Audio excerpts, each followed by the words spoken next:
Troisième jour de la visite du chef de l'État dans le district des Savanes. Le président de la République a communié ce matin avec les populations de Kouto.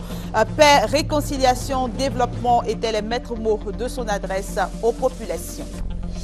Son nouveau bus en circulation pour soulager les usagers de la SOTRA. La SOTRA a organisé une visite guidée pour expliquer l'avantage de ces bus aux journalistes.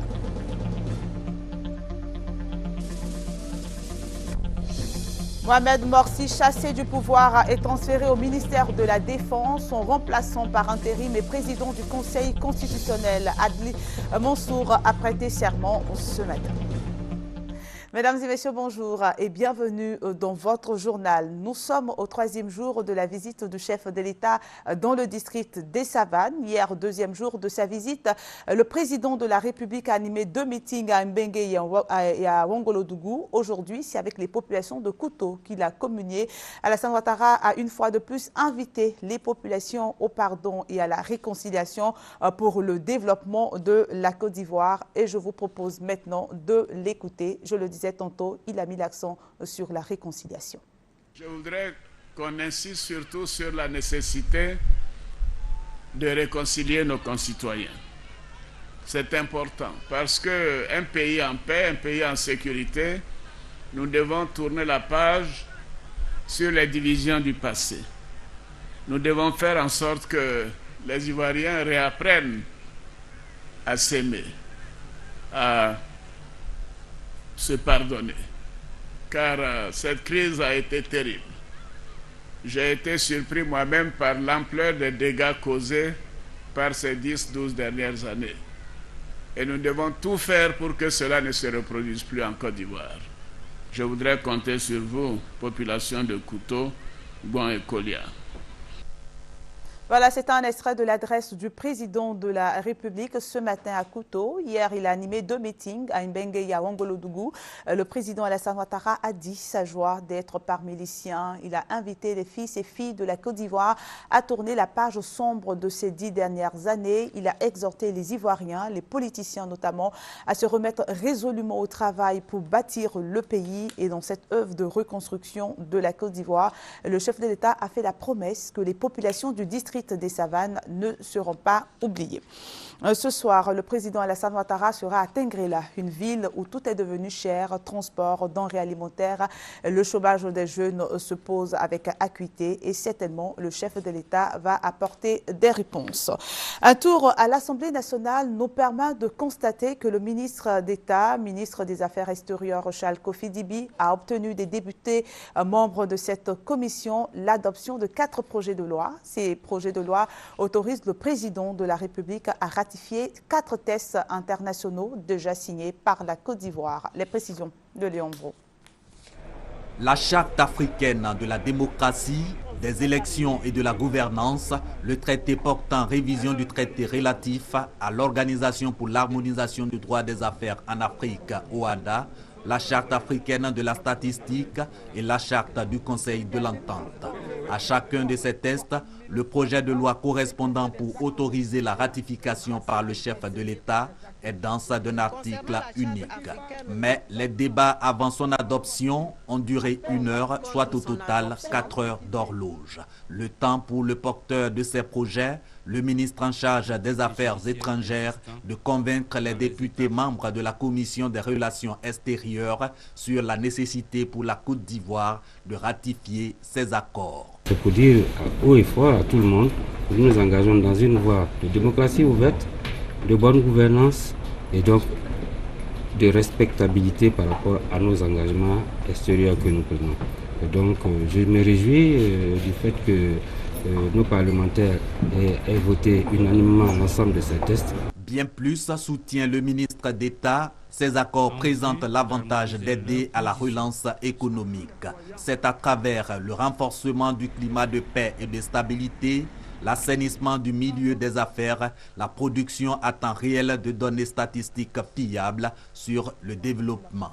Toute chose qui encourage l'investissement étranger en Côte d'Ivoire. La représentation de la CDVR à Agboville est désormais opérationnelle. Elle a procédé au lancement de ses activités au cours d'une cérémonie à laquelle ont pris part les autorités de la ville. Léon Brou.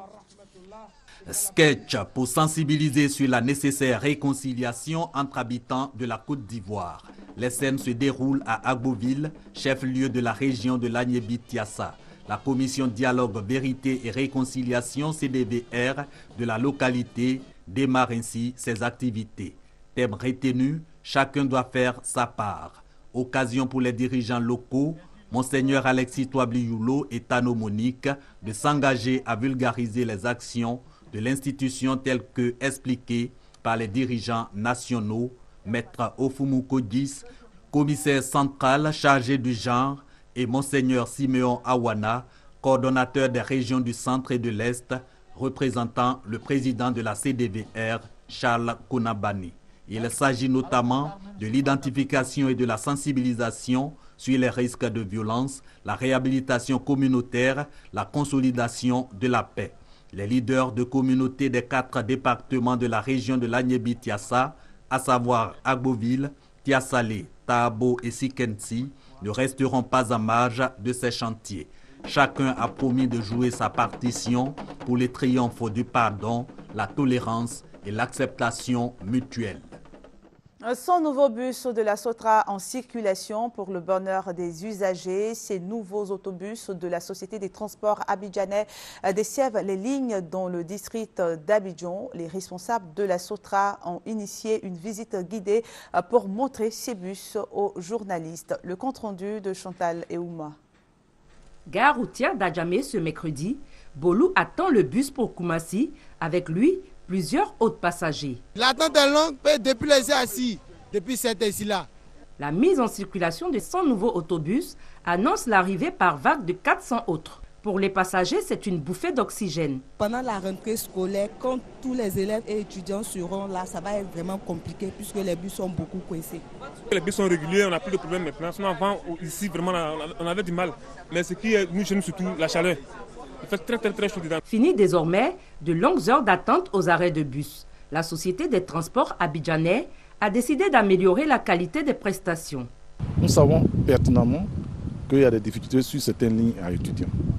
Les lignes qui vont directement au campus, c'est-à-dire 85, 83, les 53, etc. Tant que ces lignes ne sont pas renforcées, nous-mêmes, ça nous cause des problèmes. Parce que quand les véhicules sont surchargés, c'est ça qui envoie quand même des difficultés. On va renforcer toutes ces lignes-là. Visite guidée de la gare nord d'Adjamé au dépôt Sotra de Koumassi, accompagnée d'une enquête d'opinion avec la clientèle. La Sotra en a fait une préoccupation pour connaître les attentes des Abidjanais. De 95 bus en avril 2011, la Sotra est passée à 455 bus aujourd'hui. Et pour cette année 2013, plus d'1 millier de nouveaux autobus sont attendus pour le grand bonheur des passagers. Un pari réussi grâce au soutien de plusieurs partenaires de la Sotra. Des partenaires qui ont mis sur pied un plan stratégique à hauteur de 15 milliards de francs CFA pour remettre la Société des transports abidjanais sur les routes. Les agents des impôts s'accordent sur les critères d'agrément des opérateurs économiques. Ils sont en séminaire pour accorder leur violon en vue de faciliter leurs opérations de dédouanement dans le cadre de la facilitation du commerce international. On en parle avec Noël Niagno. Les administrations des douanes et des impôts de Côte d'Ivoire ont décidé de s'adapter aux besoins de célérité exprimés par les instances du commerce international et du secteur privé. Sur 3 jours, agents des douanes, des impôts et du privé ivoirien vont s'accorder sur les critères à observer pour bénéficier du statut d'opérateur économique agréé. Le respect de la réglementation douanière, une gestion appropriée des archives, une solvabilité financière et éventuellement, le cas échéant, des normes appropriées en matière de sécurité et de sûreté. Examiner les critères, les valider, les compléter quelquefois vont constituer le menu de cette rencontre saluée par la Direction générale des douanes. La raison, elle met en lumière les exigences à observer par les parties. L'administration fiscale sœur, qu'est l'administration des impôts, est associée donc à ces travaux, afin qu'ensemble nous déterminions les critères. En retour, ils auront des facilités Mais si malheureusement ils ont des comportements déviants, alors en ce moment-là, ils seront sanctionnés. Alors c'est une plateforme que nous mettons en place, une plateforme d'échange, gagnant-gagnant, dans le sens de la célérité et dans le sens de la facilitation. Ouvert mercredi, ce séminaire prend fin ce vendredi. Il est financé par l'Union européenne à travers le PACI, programme d'appui au commerce et à l'intégration régionale. Depuis le mois de mars, vous le savez certainement, l'unité d'intervention rapide des douanes ivoiriennes appelle à un dédouanement systématique de toute marchandise provenant de la zone hors CEDEAO. Cette mesure n'est pas entièrement respectée. 408 colis de friperie ont été saisis pour non-dédouanement. Les explications de Fatou Fofana. Interdit de faire entrer par la route ou la lagune des marchandises importées d'Europe, d'Amérique, d'Asie ou d'Afrique hors CEDEAO en Côte d'Ivoire. Il faut obligatoirement les amener par avion ou bateau à Abidjan ou San Pedro. C'est la loi depuis le 8 mars 2013 et elle s'impose à tous, même aux vendeurs de friperies. Ces convoyeurs en provenance du Ghana viennent de la prendre à leurs dépens. Ils ont été interceptés dans la nuit de samedi à dimanche sur les eaux d'Assini, juste après la frontière entre la Côte d'Ivoire et le Ghana.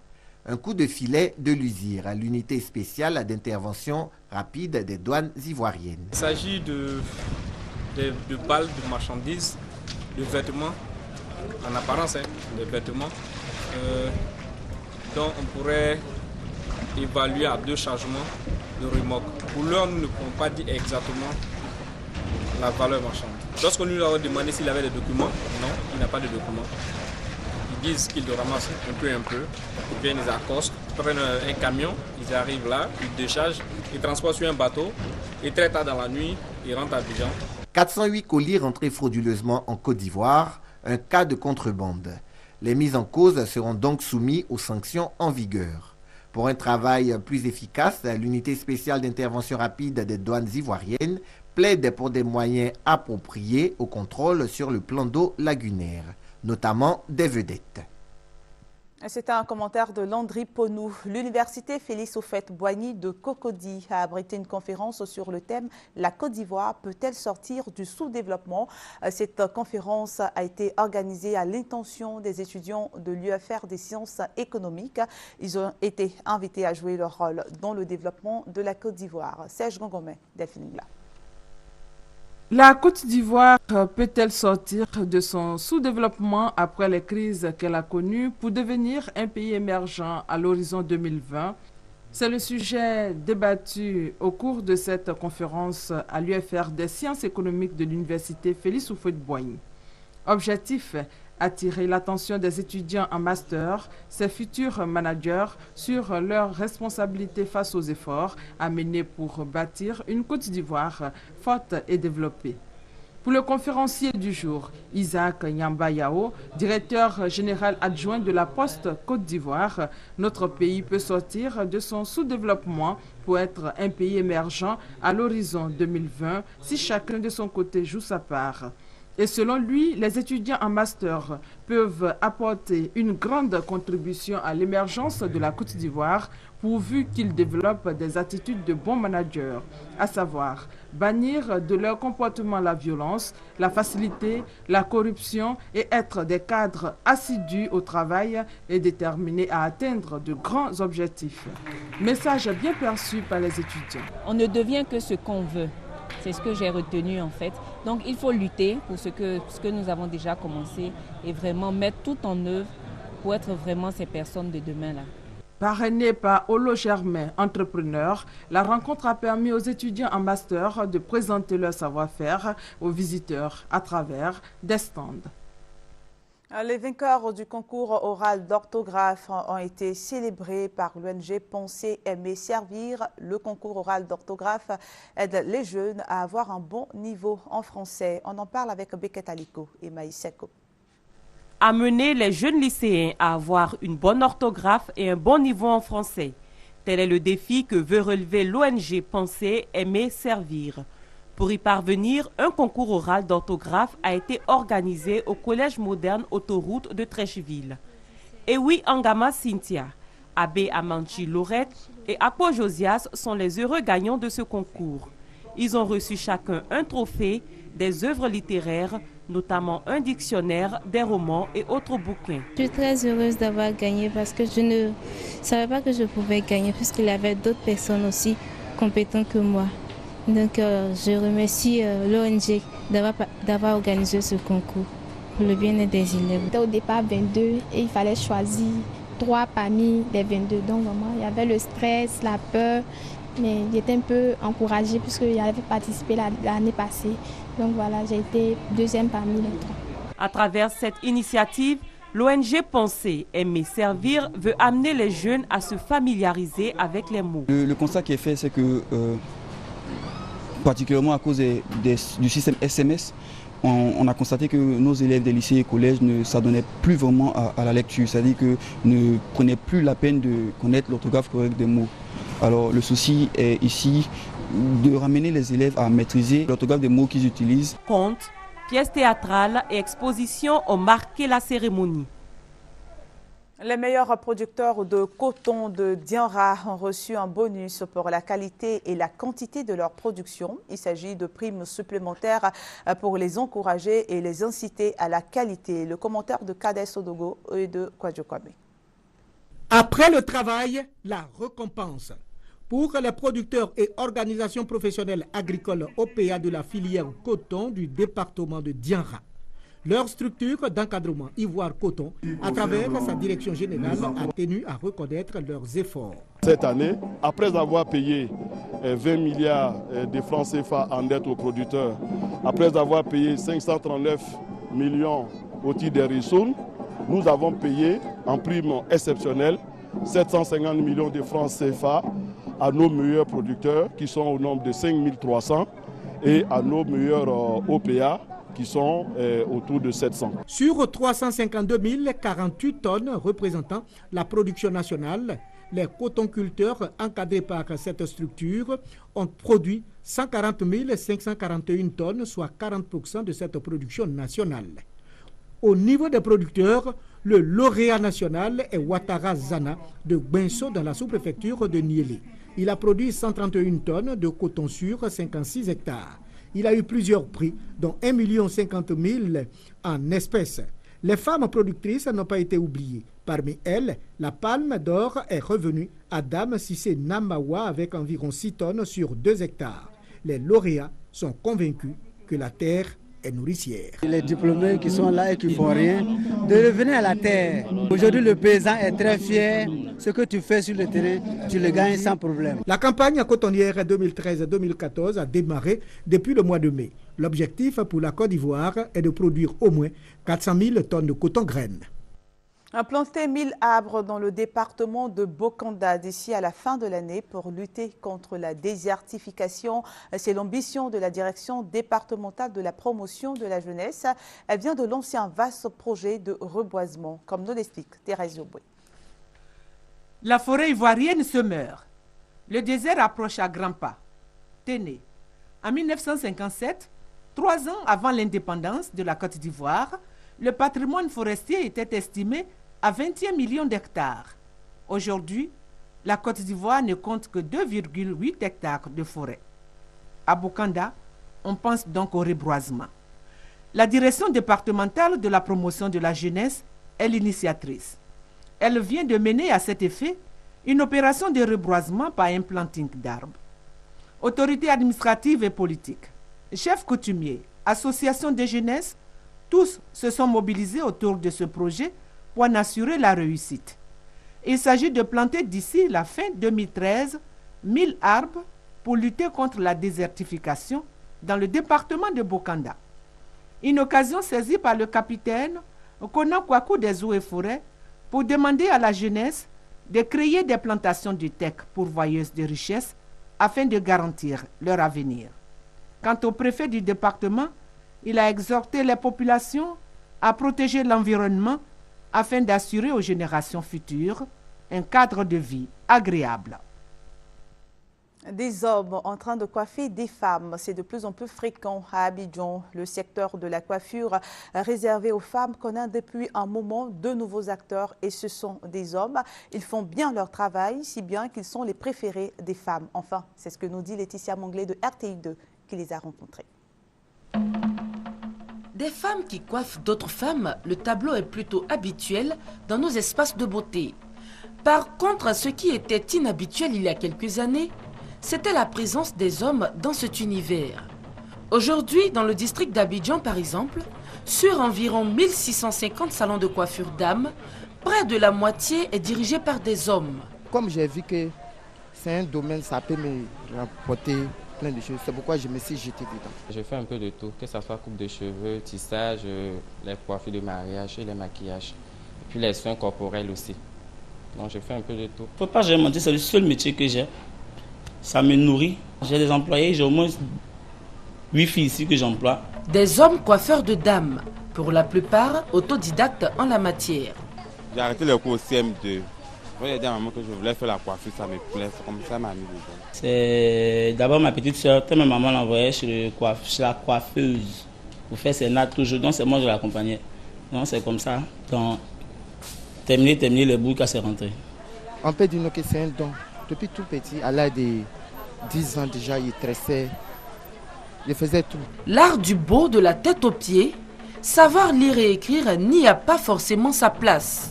L'astuce, accueil chaleureux, être créatif, de quoi satisfaire la clientèle. Un coiffeur d'âme est comme un confident pour sa cliente. Bon, les femmes, elles ne sont pas trop patientes. Pourtant, avec lui, la communication passe.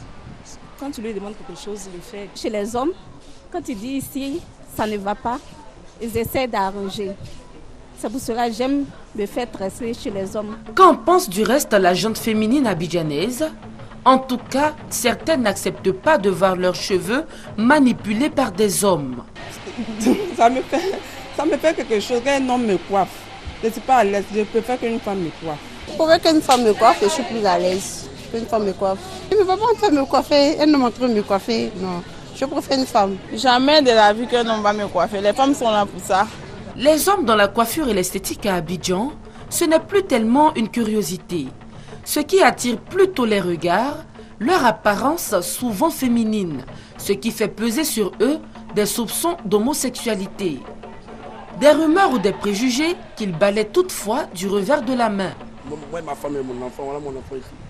Il s'appelle Yannick Chignon. Mon fils, mon premier-né. Moi, je ne suis jamais pédé. Nous là, on n'est pas pédé. On n'est pas pédé. Nous, quand on se réveille, c'est notre travail qui est dans nos têtes. Je suis aujourd'hui marié. Je suis marié, père d'une fille. En clair, je ne suis pas gay.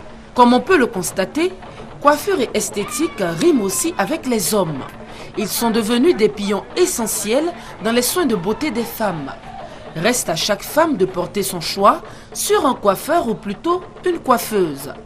Plus question d'avoir un métier exclusivement réservé à un seul sexe. Aujourd'hui, hommes et femmes se disputent toutes sortes de métiers. Et on était dans l'univers des hommes coiffeurs de femmes. L'hôtellerie comme attrait touristique, la Sodetour Lac veut promouvoir et développer ce maillon du tourisme. Cette structure a sollicité l'aide de la France pour la formation des chefs cuisiniers et pâtissiers. Objectif, rechercher la qualité de service dans les hôtels présidents et parlementaires à Yamoussoukro. C'est un reportage de Jeanne Toubé.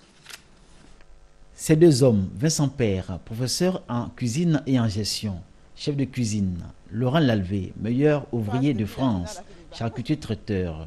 Tous deux sont du CEPROC, le Centre européen des professions culinaires.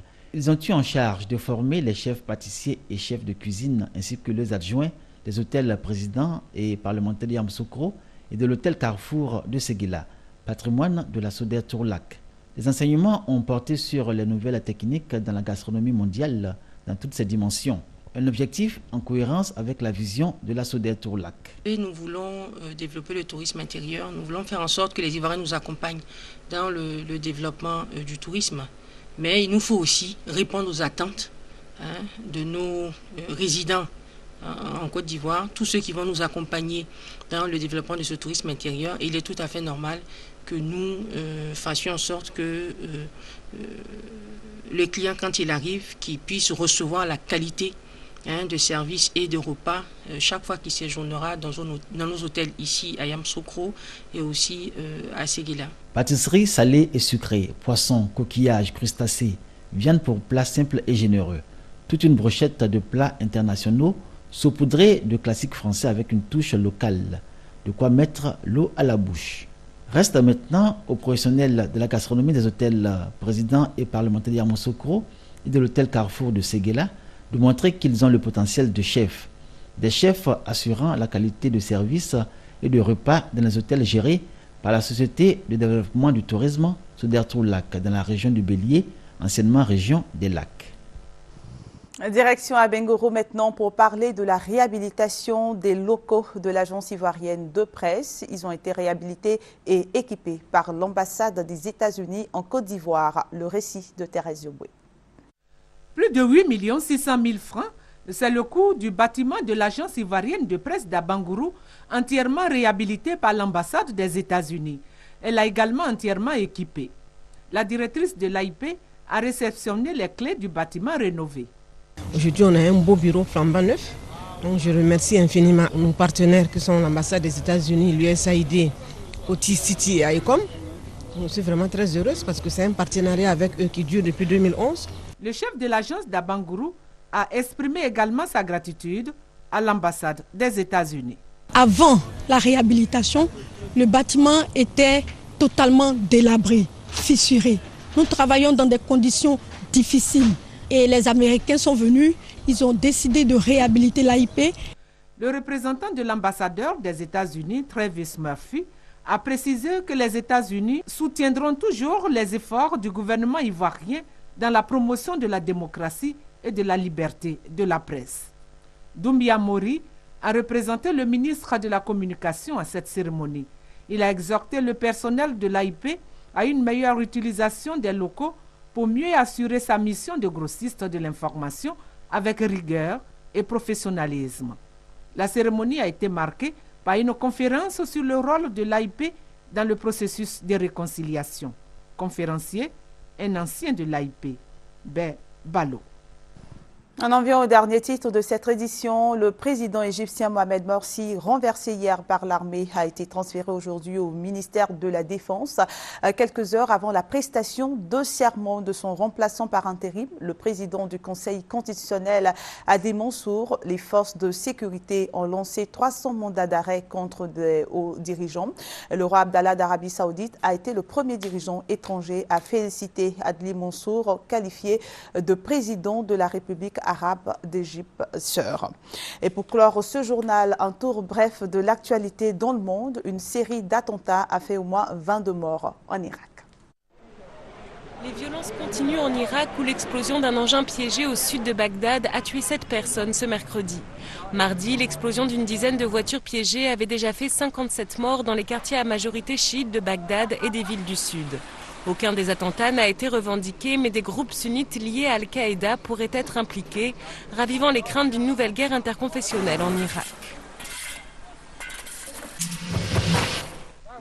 Mardi, en Indonésie, un séisme de magnitude 6,1 a secoué la province d'Aceh au nord-ouest du pays, faisant au moins 22 morts et 210 blessés. Située sur l'anneau de feu, l'Indonésie est coutumière des tremblements de terre, comme en 2004, un séisme de magnitude 9 avait ravagé l'ouest du pays. Au Portugal, au lendemain de la démission du ministre des Affaires étrangères Paulo Portas, le deuxième ministre a jeté l'éponge en 2 jours, la bourse de Lisbonne plongeait de 5% mercredi. Taux des emprunts, titres bancaires, tous les indicateurs sont au rouge, mais le Premier ministre ne vacille pas. Chargé il y a 2 ans de mettre en œuvre le plan d'aide international accordé au Portugal, Pedro Passos Coelho a refusé la démission de son ministre des Affaires étrangères pour tenter de sauver sa coalition. C'est la fin de cette édition. Merci de votre attention. Souvenez-vous de toujours aimer.